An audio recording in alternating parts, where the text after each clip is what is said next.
What is up, everybody? We are back for another episode of The Real and the Rare. I'm your host, as always, Steven Rychel. And the person sitting next to me is the one and only, that's Taylor Dagner, right? Yes, Taylor Dagner. So we're on here with the queen down south right now, Miss Taylor Dagner. Recently signed with BKFC, last summer. So a lot of stuff that I want to talk with her today and kind of go over. So join us on this little adventure we're gonna go on. Anyone who hasn't had a chance to hit that QR code up top, make sure you're giving us a like and subscribe on the South Florida Tribune YouTube channel. Other than that, Taylor, how are we doing this fine morning? I am doing great. How about yourself? Always running around like a chicken with my head cut off. Yeah. So obviously, let's start this one off. You over the summer you got signed with BKFC. Are you staying in that flyweight division? Are you gonna is that you decide where you're gonna be your home at? Yeah. I'm pretty sure flyweight's my home. I couldn't make 115. I wouldn't say go down. You never know. You may want to go up. I mean, maybe. Let's see if I'm successful. Maybe I whoop them all at 25 and I go up. We'll see. You never know. Hey, listen.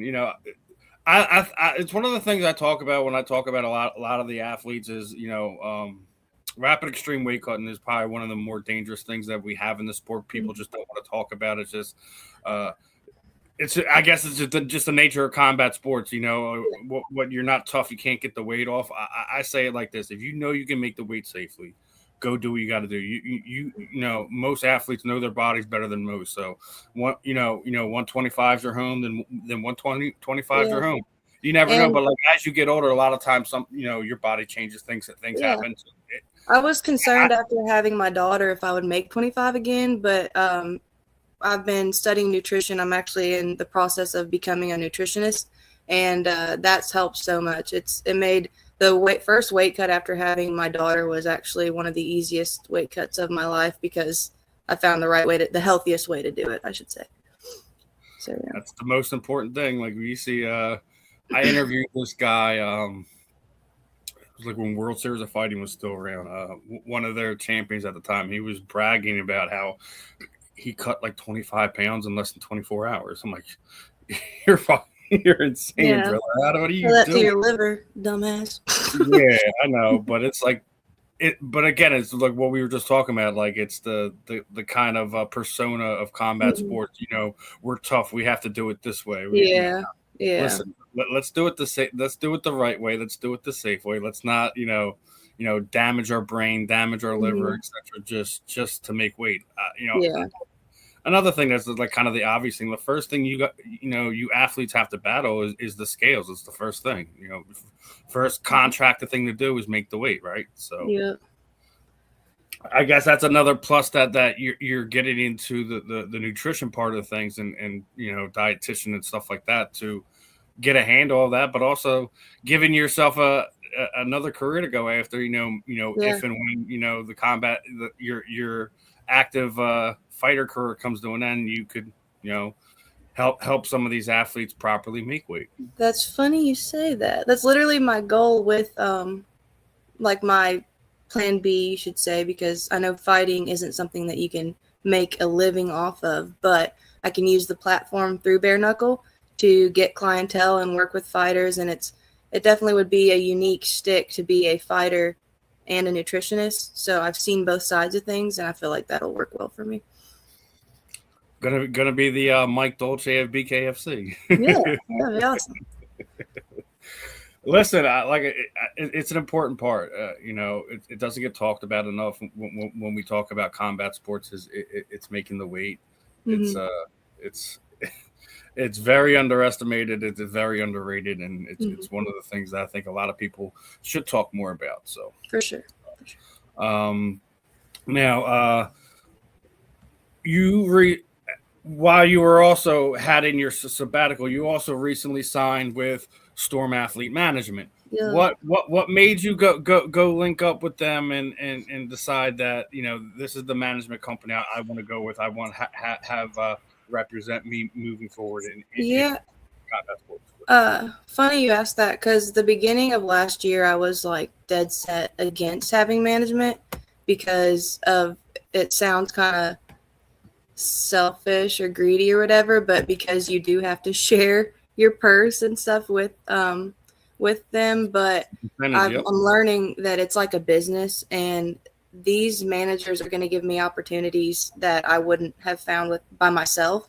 And so if I get a check for a sponsor and they take a little bit off the top, that's still money I wouldn't have had in my pocket. So if you look at it more like a business standpoint, that was what made me want to get a manager. Now, as far as it being Storm Athlete Management, I actually had spoken with Michael Gaunt. He's the Other Side podcast guy. And me and him, no. Me and him don't get along. Not at all. Won't talk about him. But it's all right. No, but he did give me. I can't say anything negative. Listen, we all have our place in this realm. Some of us get along great. Some of us don't. Yeah. Just like the fighters. Y'all don't get along doesn't mean y'all aren't good people. So yeah, he helped me out with giving me insight on like what other fighters had said about different management companies, and then Harvey Singh. He's my main guy right now. He found me on Facebook. You gotta pull up Harvey go Harvey. Right there. Show some love to Harvey. Appreciate you. But we got in contact, and he's been a great help, and I just really liked his energy and stuff like that. And so between him and Kevin Smith, we did a Zoom call. I fit in real well with their like family dynamic. I like their energy, how they rally behind their fighters. I really just love that sense of community. So it was a no-brainer after that. Listen, like there's, just same thing. Like when you have all these sponsors, the same thing with management companies. There's so many of them, so you have to be, you have to do your research when it comes to it. Not just seeing who they represent, but also see who they used to represent. What's their business relationship like with this promotion, that promotion, etc. I mean, Mike Richmond's with Storm, Josh Dyer, and then I'm trying to think of a couple. Crystal Van Wick. She's with Storm. Yeah, they've got a lot of great. I've interviewed her a handful of times over the last few years. She's an awesome person. Yeah, she's so sweet. I mean, she's been supportive of me. Even before I signed with Bare Knuckles, she was one of those girls that a girl's girl, as they say. When I would show her support, she'd show it back, and I really appreciate that. She does that with me too. Like I won't see a post from her for a handful of days. Next thing I know, I see something, I share something, and I'll go in my notifications. Like an hour later, I see like, share. I'm like, where's my Crystal? Yeah, pretty much. She's probably one of the more down to earth athletes I've came across. Past 10 years or so. So definitely got to give some love to Crystal right there. So. Now, one of the things is, when I was going over everything, you took when you did have your pregnancy, you took a 2-year sabbatical. Yeah. Now we've also seen in the news over the past few weeks is when Ronda Rousey's trying to make a comeback, right? Obviously, this is where she's sitting at right now. Everyone's been watching the video. She's been doing interviews and stuff like that. If you had anything to tell her that I mean, obviously she has all these people around her, but what would you tell her one of the things that she probably should look out for work on to get back into that routine that she was? I mean, she for a period of time was the biggest female combat sport athlete in the world. Well, honestly, she's on the physical and training side. I couldn't give her much advice because she's, this level with it already. But I would say more like the balance between, motherhood and fighthood, so to speak. Well, remember your why. In essence, like always think about your children when you're doing these things and stuff like that. They're kind of she's my driving factor, my daughter.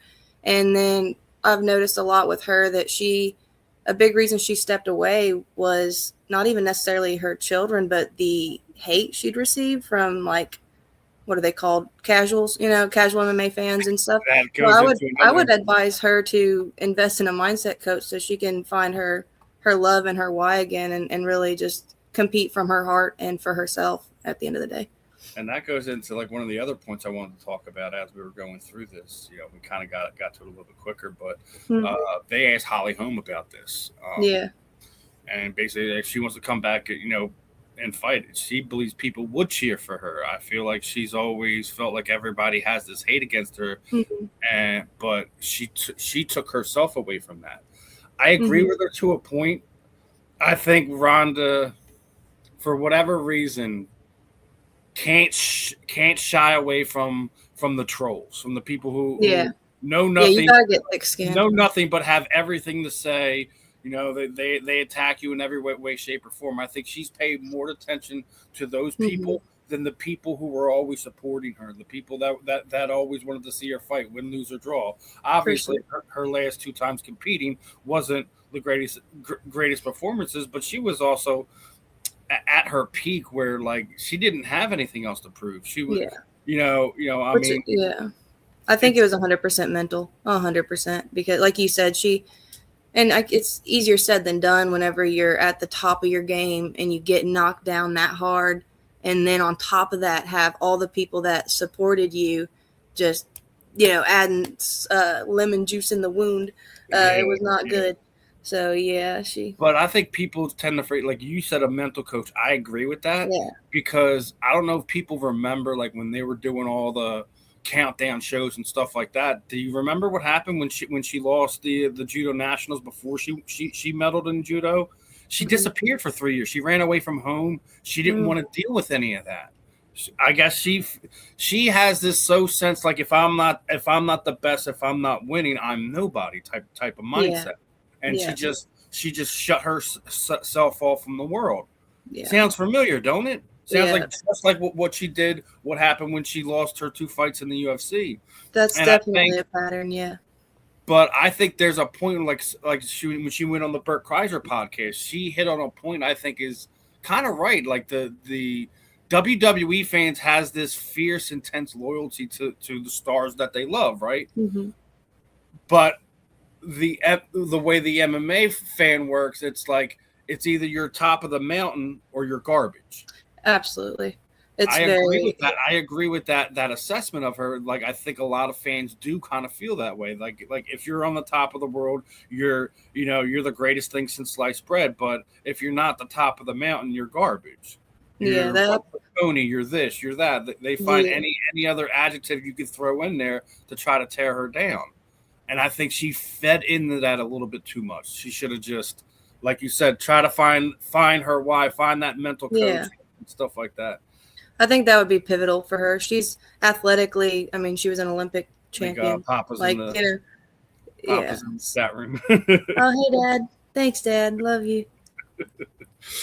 Now, let's get back to you on a sense of things, because as you said, your children are your why. So. Mm-hmm. Why is it something that like you're injecting them into your combat sports life, your daily training regimen? Is that visual reminder of like, hey, I can't do this, I can't do that, but that right there is the reason why I'm making the sacrifice. 150%, man. If I can, it's hard not to get emotional thinking about it, but if I can put myself in these positions to challenge myself, to be afraid and still push forward, I think that will teach her one of the best lessons that you can teach her in life. I think that it will extremely be beneficial, and not even financially, which, like I said, my nutrition stuff is going to be my goal with my career, but like mentally for her to see her mom and her dad even do that, It's something I did, when I was with my last ex.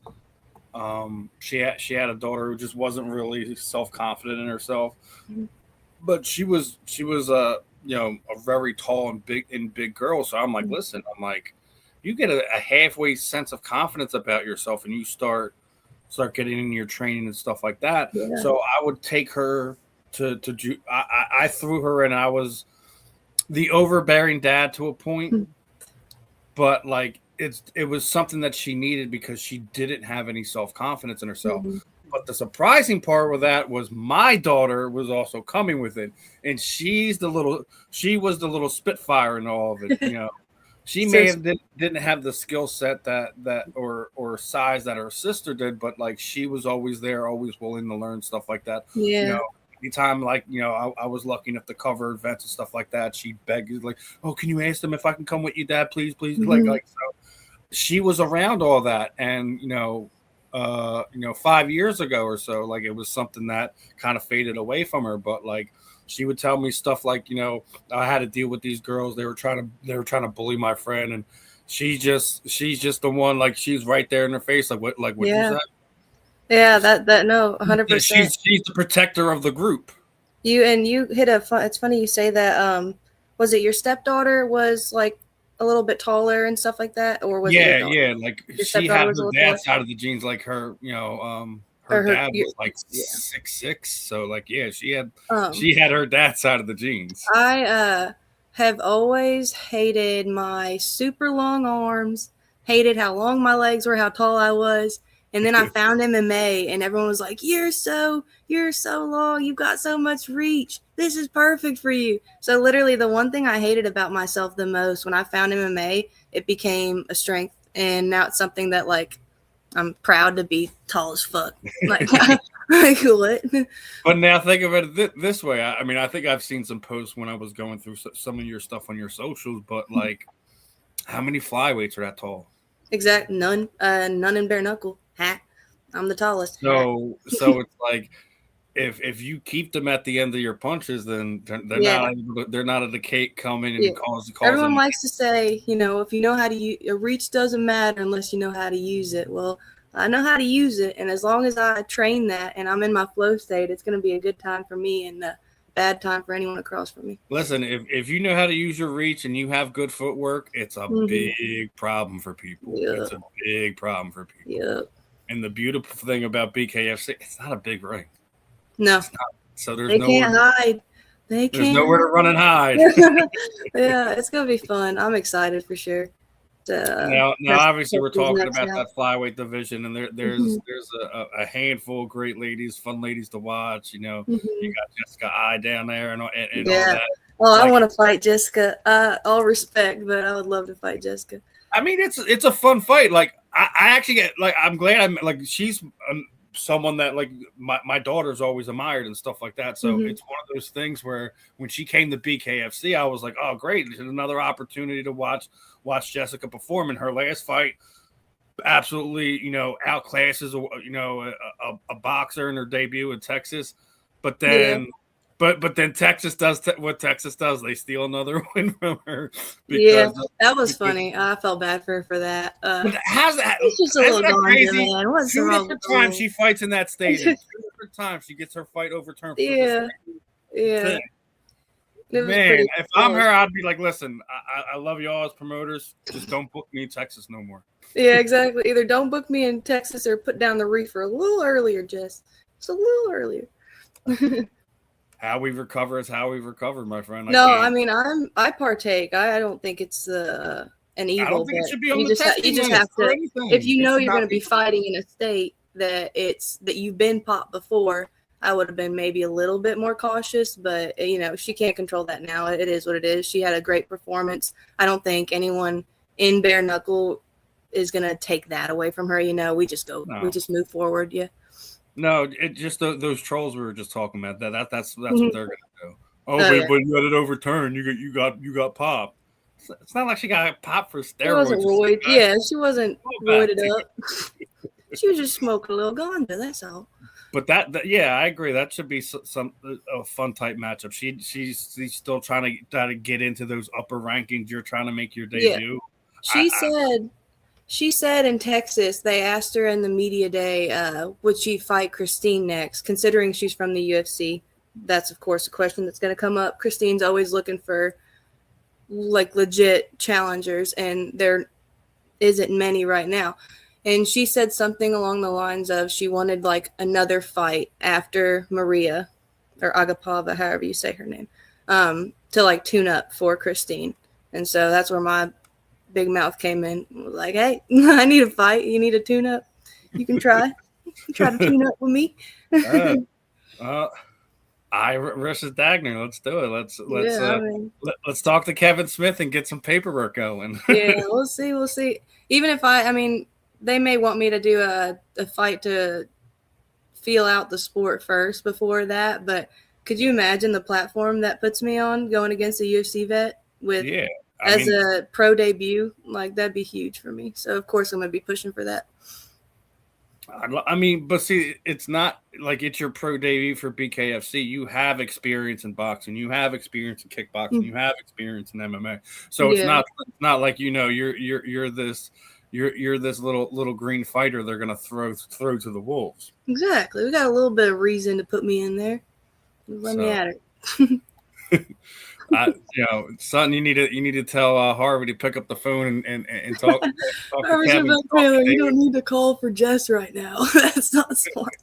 Well, I mean, it's been what, you know, since like basically the middle of summer when you got signed, right? Yeah, April. It's you know it's been at least 6 months since you've been signed. I think it's time to start making some noise to say like, hey, this is something. Doesn't she train in Florida? I mean, yes, she does train in Florida. I would love to go to Florida. That'd be awesome. they always like going. They always like having shows down there in Hollywood, right? Yeah, exactly. So missing me. Let's see if we can drum up some noise with this one. Listen, I've entered another one. Like same thing with Crystal. I've interviewed just all throughout her career, her Bellator career, her UFC career. You know, had her on before the debut. You know, she's an awesome person, and some of the stuff she went through was crazy. Like, I don't know if you heard her story. Like she was basically the last 3 fights in her UFC career. She had several parasites in her body. That's why she couldn't cut weight properly. She always felt tired and lethargic. She said something about health issues that she figured out. She had some, I think when she took some of her fights over, you know, in international fights, like something she ate over there must have been in it, and that's how it got introduced to her body. But like, as we were just talking about that whole you know, healthy nutritionist thing, like she went on a kick, and like, they got several parasites out of her. I'm like, that's why everyone was saying she popped for roids, because she looked so shredded. But that's the nutrition. She looked I agree. She looked in the best shape that I have ever seen her. And if she was having parasites or digestive issues, that makes so much sense, because your body can't absorb nutrition the same way if you're dealing with stuff like that. Because the parasites are stealing it from you. Exactly. Freaking bugs in there. So, like, that's why I would love to see you have that matchup, but at the same time, I want to see her at her best. Not like she's been fighting as you know, a half of a person, so to speak. For sure. For the last handful of her fights, outside of the last one where she looked amazing beating up a boxer, right? Yeah. She did so pretty good. It's one of those things. You know, I hope that's a fight you do get, regardless if it's the next fight you get or whatever. I would love to see that matchup, just because I want to see some of the best fighters fight some of the best fighters, and that's one of the reasons why, you know, I missed this one. Dad said he loves you. Good to know. Good to know he's still watching. I'm sure you knew that before that. But now, since obviously you've been already seeing Dad in the chat, how important is that family dynamic to what you're trying to accomplish in combat sports too? You know, we've had some ups and downs, my folks and myself, but here recently, we've been doing a little better. We had a big talk about everything and kind of set it all aside. So it's huge for me to be able to like represent my dad's last name, you know, to make them proud. I love that. I'm kind of like spearheading that, because my brothers and I are all trying to do better, basically do more, and Listen, when you have that family support, it's almost like, you know, you got another set of coaches and you know, another why reason, right? Yeah. I get a ton of support from my fiance, his mom, his sister. They're kind of like, I'm in Mississippi now. My mom and dad, they're in Illinois, so I don't really see them very often, but Yeah, I have a great support system. I'm very grateful. Oh, there's my brother. The Taylor Yeah. And that's D. Ray Dagner right there, man, in the flesh. As I'm talking about getting love from the family. Yeah, he had to get a shout out. That's all. That's why he said that. He wanted me to say his name. No, I'm just kidding. Listen, our family is our family. We don't get to pick it, but they also can't tell us how we love them either. So no, yeah, it's cool to see it. So now, obviously, you had a lot of exciting things going on, over the last year. You having the change from your traditional combat sports background to bare knuckle, but you also got a print write up too. Oh yeah, no, that was my second one actually. Because I'm from a village. It's not even considered a town.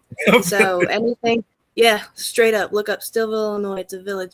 And I think it's like, I don't want to lie to you, I think there's like 1,100 people in the town now. It was 1,200, but we lost 100.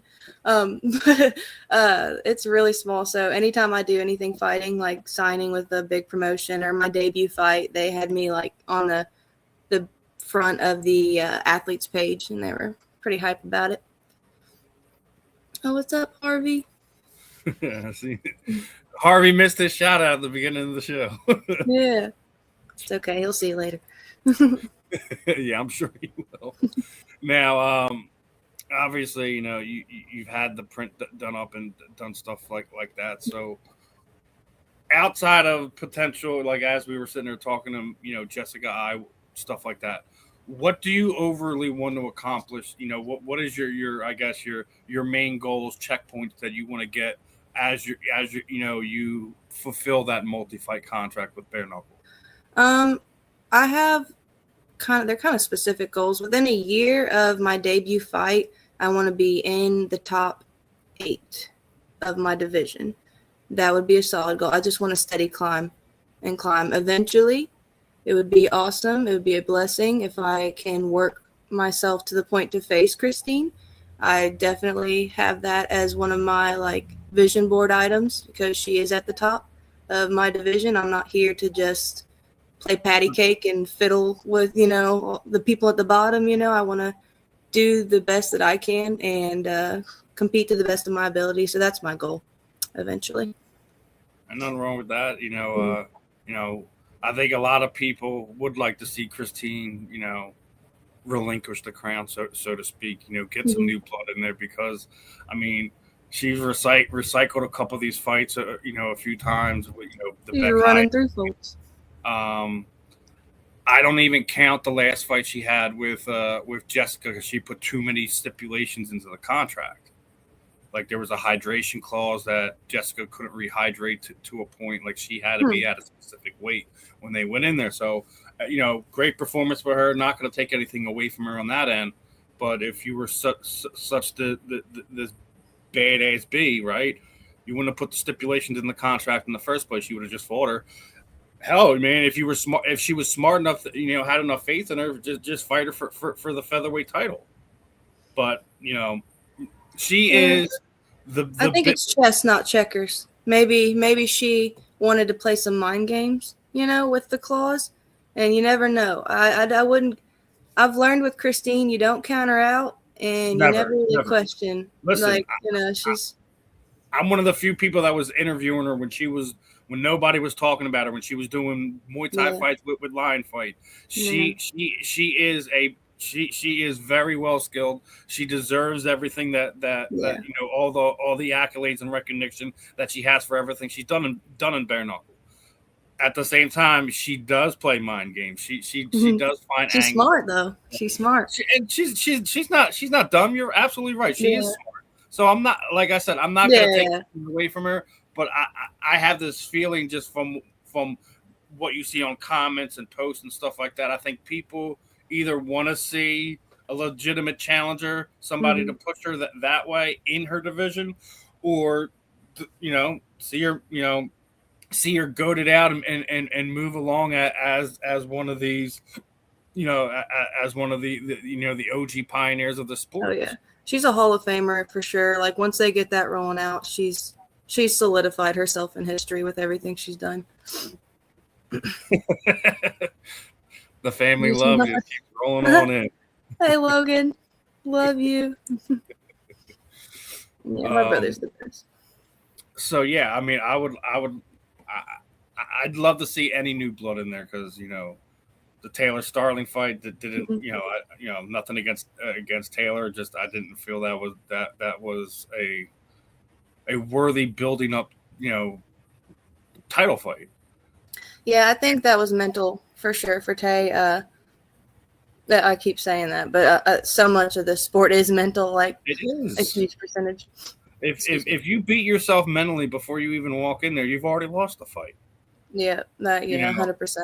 And a lot of times, like, people look down upon this, but I think the most confident, cockiest person in the sport, 9 times out of 10, it is a world champion level person.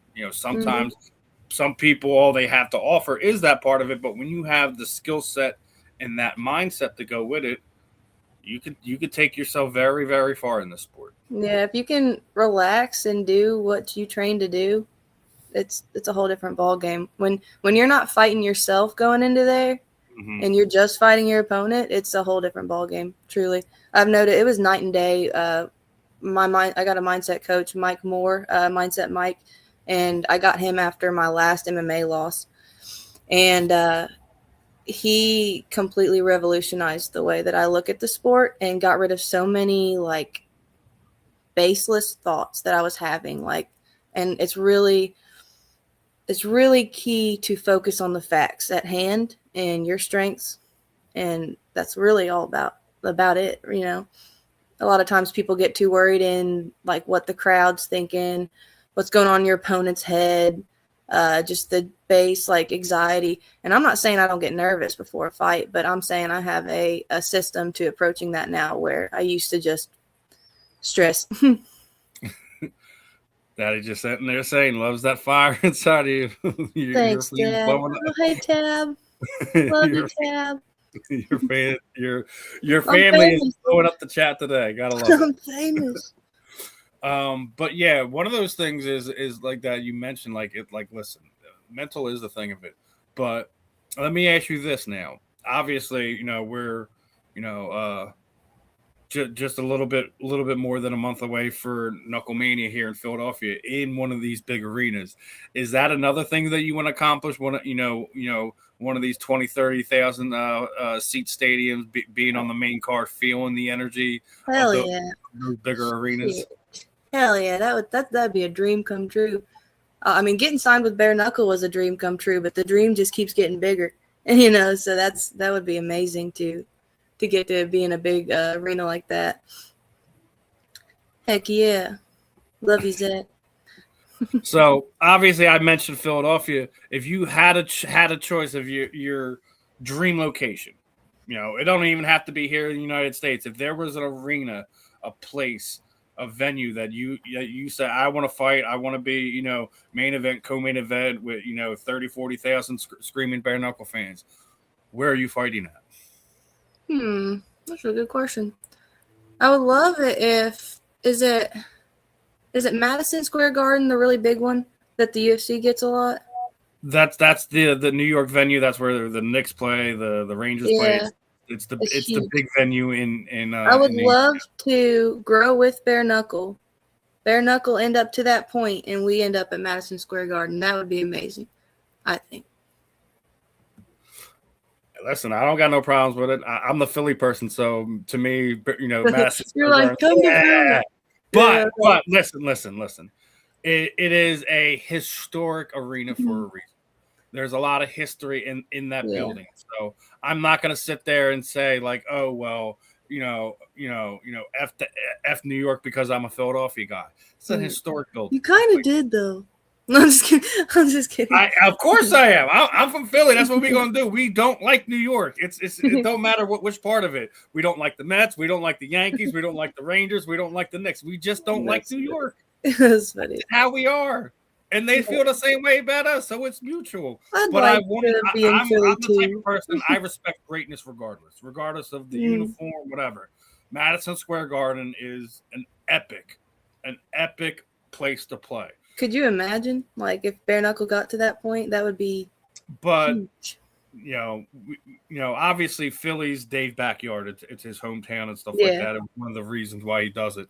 But I'm sure if he had the opportunity to put Knucklemania in Madison Square Garden, he'd be like, guys, we're doing a second Knucklemania this year.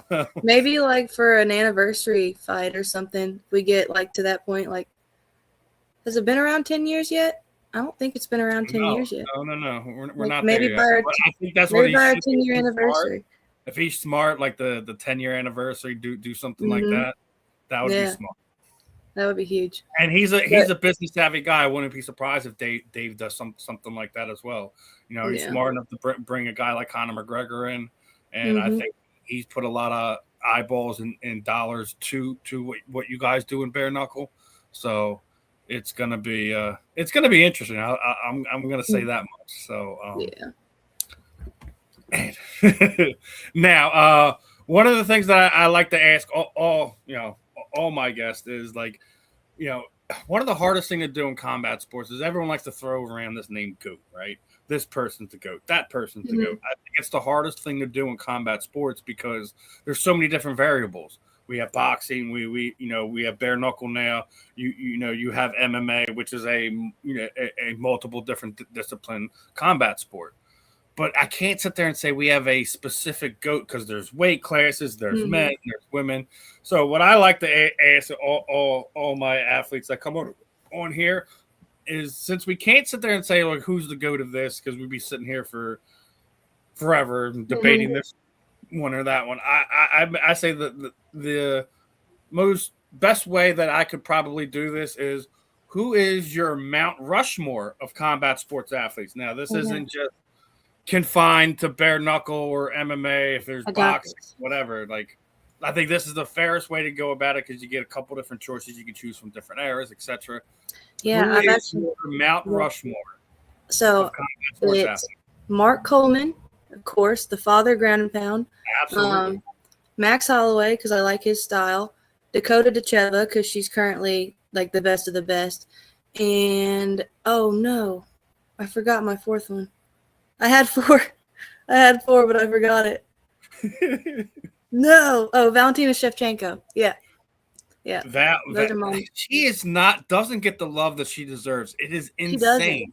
It is because she's so good. She's boring. She's too good.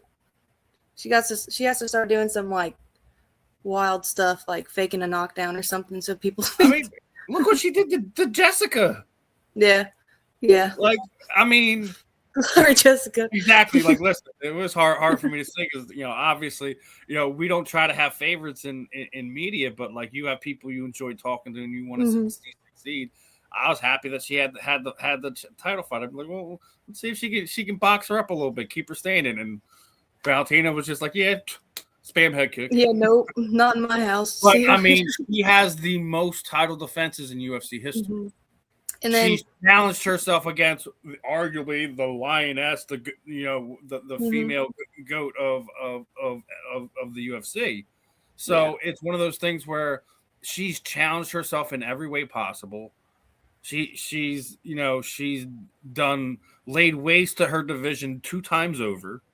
Yeah. What else can you ask of her? She's lost the belt and got it back. That doesn't happen often, that a champ falls and then is able to regroup. Like, she's done it all, really.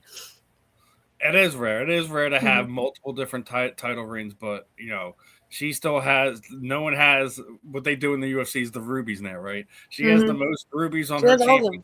Yeah, she filled it up. That's the good. But yeah, I got to go more room for it after her last fight, if I remember correctly. Yeah, I believe it. Get her a whole new belt and fill that one up too. I actually got to go. It was to Pennsylvania to a seminar with her. So then I probably seen you there. Yeah, I was there. I took my kids there to that seminar. You're at the seminar. I was at the. After we get off of here, I'm gonna send you a picture from me. Yeah, show me. What if me and your kids work together or something? That would not surprise me. That would be crazy. Yeah, that was an amazing experience. Then. Freaking world, right? Yeah, you know exactly what I'm talking about. Then, well, yeah, I got gifted that by family in our gym after my first fight. They just they saw something in me. I don't know. They wanted to send me up there and gifted me and my fiance a trip up to Valentina, and that was life-changing. Ironically, then I was doing a lot of like boxing, like head movement stuff, and it was MMA style. And she told me then, your head movement is good for boxing, but it's holes in MMA. And so it's ironic that I ended up in a boxing sport because, yeah, she said I'm good for boxing. Hopefully, hopefully it works out. Yeah, it's funny how stuff like that works out, and then you get some of the stuff, and you're able to kind of. That's what I love about those things, is because some of the one-on-ones you get, you kind of, fill some holes in that that you feel like you need to kind of improve on. So it's like whenever like there's one of these seminars that I think is worthwhile to it, I would always send my girls to them. I love that. I remember when they opened one of the UFC gyms in New Jersey, and they had Frankie Edgar there, Matt Hughes there, Renzo Gracie was there. I'm like, let's go, girls. Yeah, that is because like when you have that amount of people there, like they have the chance to look at you, but they also have that chance for them to kind of help correct some of the mistakes that you're making that you may not see, or even your coaches are not catching on yet. And it's something like knowing who those type of people are. It's invaluable to get that information out of them. Absolutely. My coach then was a boxing coach. I didn't have a wrestling coach. I had a jiu-jitsu coach, but we didn't have the bridge, the kickboxing or the wrestling. And so for her to tell me like, yeah, you're doing good for boxing, but you can do this for MMA, that was pivotal. It was huge for me. I definitely put that information in my back pocket and used it. Because like you said, it was something that I wouldn't have had access to had I not gone to that seminar. Yeah. Like I said, like, I don't like the ones where they're sitting there trying to charge you like $100, $200. Like that's the stuff I don't play with. When you have somebody that has that type of pedigree, skill set, whatever, you go there to kind of see, like, because what they do is 9 times out of 10 they're just repeating what their coaches are showing them in practice. So you're kind of getting access to some of the ways they go about things, and it may be not something that you're being taught there. Maybe it's just a mentality thing that they wind up telling you while you're at that seminar that you help to pick up. There's always something to be learned from those things. It may not necessarily be this jab, this punch, this movement, whatever. It could be something very simple, very subtle that, like, I make that mistake all the time. That's how I correct that. Or it's grounding, too, because I saw with seeing her, like, train and stuff, because, she did the kicks and everything for us, did all the examples, that she's doing the same stuff. She just has done it for years and years and years. It takes away that allure that she's some superhuman level. Like, she's definitely the best of the best, but it's obtainable, where before you could see that and be like, I'll never be like that person. But being around people like that makes you start to believe in yourself too. No, we were talking about the greatest, losing titles, getting titles back and stuff like that. I want to get your thoughts on a big UFC matchup that's coming up here. Okay. Let's talk about Kayla Harrison getting ready to fight Amanda Nunes. And she already has a lot to sit there and say about this. She doesn't think that she's going to come back after what I do to her on January 24th. I'm going to send her back into retirement. Now, people that don't know, Kayla and Amanda used to be teammates at American Top Team. They did. And rumor has it, this is not confirmed, that Kayla was throwing Amanda around. And that's why Amanda left. I don't think that's 100% true. Yeah, I've heard a couple different stories from both parties on what happened. Amanda, I think it was something like conflict of interest is what she was saying, that she knew they were going to eventually fight, and so it was becoming awkward rifts, like training with her and stuff like that. But I don't know. I would say as far as the matchup goes, it's hard if Kayla can get a hold of her, it's going to be a rough night for Amanda. But if Amanda stays at range and fights like she did Pena 2 the second time, it's going to be real hard to beat Amanda. Like, she's a GOAT for a reason. And Kayla, she has been, what was that girl's name? Like, Pacquiao? In PFL, the beater. The girl that beat her. Yeah, it's like, exactly. She's beatable, and she has holes too, but she's also a hard worker. And another thing that comes into my mind when I think of that matchup is how extreme of a weight cut Kayla's been doing. And this, I think, is this her third cut to 35? Yeah. And so her I don't think people. We talked about this very beginning of the show. She looked so sunken in. You know who she reminds me of is when Conor McGregor was making that cut down the 45. How he like damn near looked like Skeletor.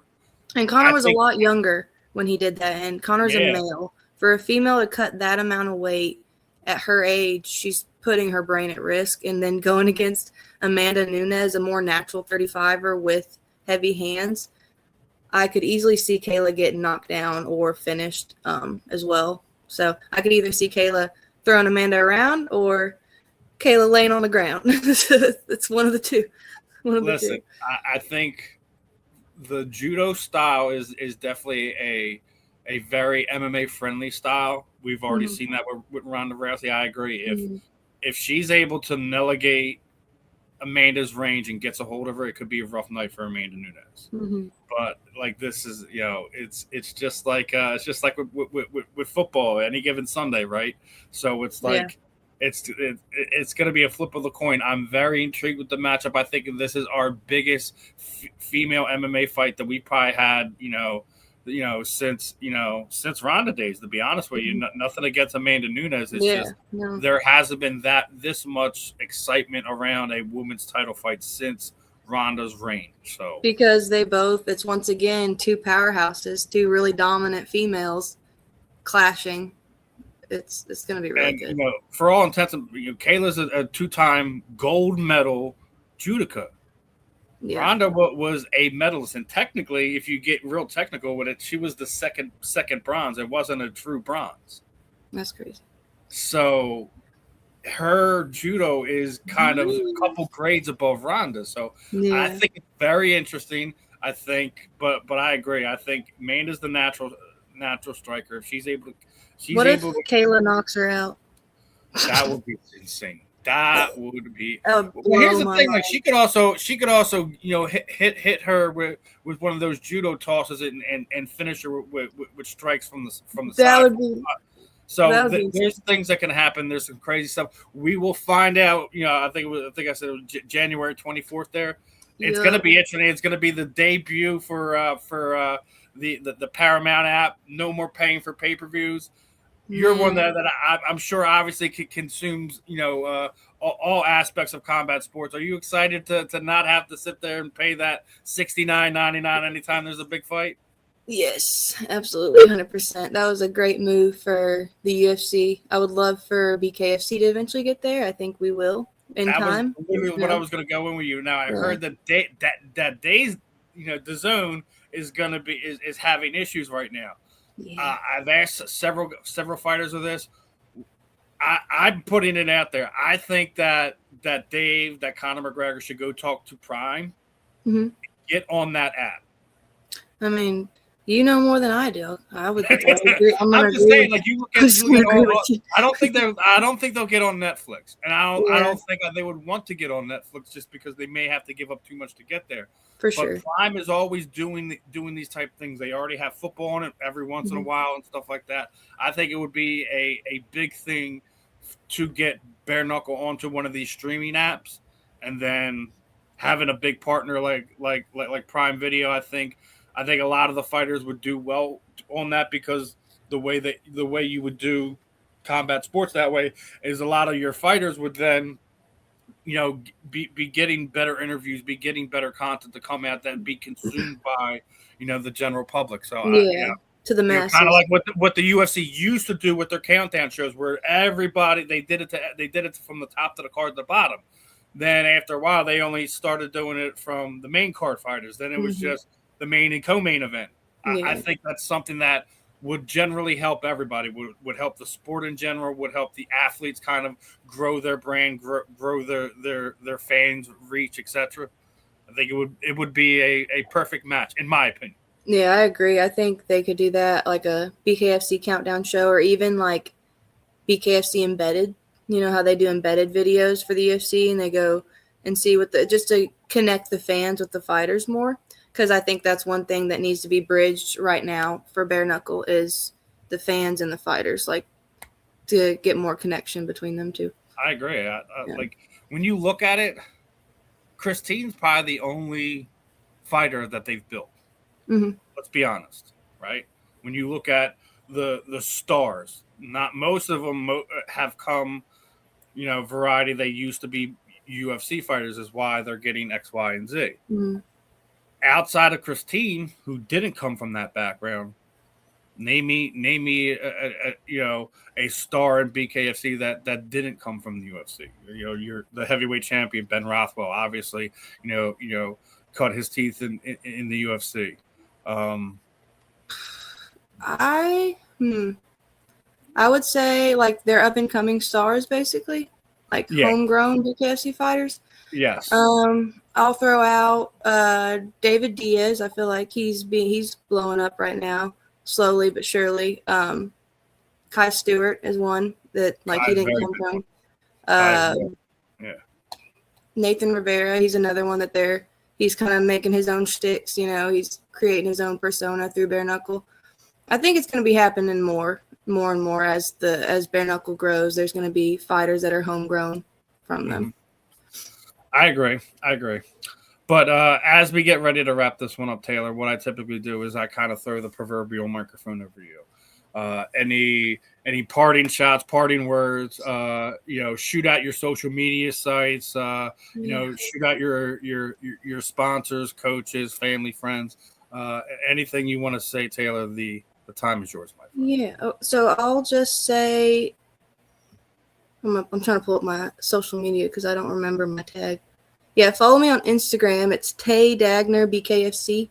And then I post a lot on my Facebook, but I just wanted to thank my family, Tabitha, Rihanna, Zach, for all the support, my mom, my dad, my brothers, and all the gyms that open their doors to us to cross-train when I am in camp, Law School MMA, Nashville MMA, Knoxville MMA. I'm super grateful. Oxford Hit Fitness, they do so much for us, and they allow us to come train with them, and that's huge. So, yeah. Harvey, Storm Management. Bam. I almost forgot you, Harvey. I'm sorry. I'm new to this. Harvey Singh, Storm Management. They're my people. I need to shout them out. Yeah, well, last few comments in there, obviously, we were just talking about Kai and your last one from your dad. I guess I missed that one during our last segment. But thanks, Dad. Obviously, your fam gave you a lot of love in the chat room today. So, you have a great support system around you. I think you have a great energy about you. I'm really looking forward to seeing when you finally get to make your debut here. I'm hoping it's the fight we were talking about, a potential matchup with former UFC and Bellator veteran Miss Jessica. I think that would be a fun fight. I think it would be a great experience for you. Let's see what the future holds. We definitely gotta get you back on here again as you get closer to making that potential debut. But appreciate your time this morning, Taylor, and let's stay in touch. I'm gonna shoot you that picture after we get off of here. Thank you so much. You have a good one. You too, Taylor. Have a good one. Bye-bye. Bye. All right, everyone. That was Taylor Dagner, up and coming BKFC Flyweight. Another fun show in the books. Really appreciate her time. Big shout out to Harvey Singh as well from Storm Management for helping me set up the interview with Taylor as well. Again, anyone who is in the chat, hit that QR code at the top. Give us a like, give us a subscribe on the YouTube channel. We just passed 1 million views about last week. We're getting ready to try to get closer to the potential monetization goals there for the South Florida Tribune Media Network. I will be back here in exactly 2 hours. Timmy Tyler, going to be another fun interview from the combat sports world. Other than that, I am Steven Rychel. This was another episode of The Fan and the End. I will catch you guys on the rebound. Peace out, my friends.